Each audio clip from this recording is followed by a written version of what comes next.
Hoi, ik ben Thomasink, beursbox.nl. Ik ga het samen met Peter Meijburg ga ik het hebben over een onderdeel waarvan ik dacht van dat is leuk. Peter belde mij van ik heb iets leuks om te vertellen en eigenlijk moet ik niet in de weg lopen. Peter, ik geef het direct aan jou, want jij hebt iets gezien en dat wil je laten zien. Ja, dan moet jij direct het beeld nemen. Oké, hoi Tom.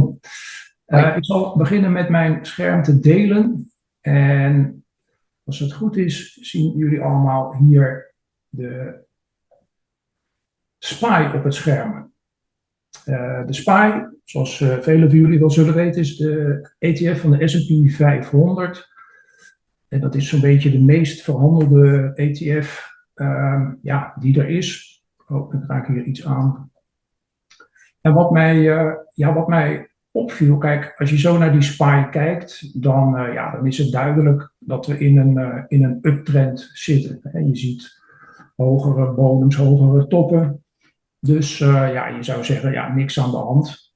Maar in mijn cursus technische analyse besteed ik onder andere aandacht aan wat ze in het Engels noemen pivot points. Ik heb dat maar gemakshalve scharnierpunten genoemd. En die scharnierpunten, dat zijn van die punten waarbij de koers ineens een draai maakt. Dus je ziet hier, die koers is gestegen. Vervolgens gaat hij dalen. Nou, dan daalt hij een tijdje. Vervolgens gaat hij ineens weer stijgen. En hier weer gaat hij stijgen. En vervolgens weer dalen. En als hij weer een paar dagen is gedaald, dan gaat hij weer stijgen. Nou, wat je vaak moet doen eigenlijk met die pivot points is een lijntje verbinden. Ik zal ze eventjes weghalen. Een lijntje verbinden langs die pivot points. En als ik dat nu doe, dan pak ik hem gewoon hier en ik trek die lijn over dat eerstvolgende pivot point. Zie je, dus dat eerstvolgende, dat was deze. En als ik aan de bovenkant hetzelfde doe, dan krijg je eigenlijk zo'n, wat ze in het Engels weer noemen, een wedge patroon, een wigpatroon. Nou, wat opvallend is dat je hier ziet, ik zal dit cirkeltje even pakken, is dat die koers sinds een aantal dagen aan de onderkant is uitgebroken. Hoeft dat op zich nog geen drama te zijn, maar het is wel iets om op te letten. Het is in ieder geval op dit moment niet heel erg bullish. Kijk, het zou kunnen dat die koers weer verder gaat stijgen en dat die koers weer in die zone terechtkomt. Nou, en dan kun je stellen dat de bulltrend, de uptrend, gewoon weer verder gaat.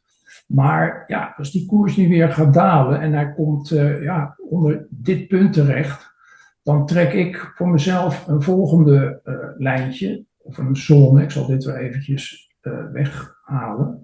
En dan zie je dat, en ook daar besteed ik aandacht aan in mijn cursus technische analyse, steun en weerstand. Hier ligt zo'n steunzone. Je ziet, die koers is hier geweest, ook zo'n pivot point. Vervolgens is die dus hier geweest. Hier is die heeft hij er een beetje mee gestoeid. Toen is die koers uitgebroken. En wat je vaak ziet, is dat zo'n koers weer terugkomt op dat niveau waar die op uitgebroken is. En heel vaak gaat dat niveau dan vervolgens als een steun dienen. Nou, momenteel ligt dat niveau zo rond de 5,65. Dus waar ik nu naar kijk is, gaat die koers nu weer verder omhoog en gaan we gewoon weer vrolijk door met de bulltrend?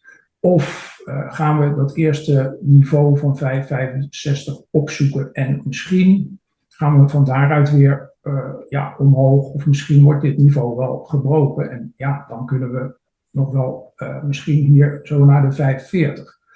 Dus op het eerste gezicht denk je, oké, bulltrend, niks aan de hand. Maar als je die lijnen langs die scharnierpunten trekt, dan ontstaat vaak een ander beeld. En is het eigenlijk gewoon een kwestie van goed oppassen, opletten wat er aan de hand is. En dan zou ik zeker op dit moment niet voluit bullish gaan. Dus laten we zeggen, allemaal call-opties kopen of misschien de SPY zelf kopen, de ETF. Ik zou gewoon eventjes wachten. Zeker deze week, we krijgen natuurlijk heel veel nieuws, kwartaalcijfers. Er is natuurlijk veel aan de hand. Dus ik zou gewoon eventjes oppassen en kijken hoe beleggers dit allemaal interpreteren. Ja, dankjewel Peter, heel duidelijk. Ja, beleggers is niks menselijks vreemds.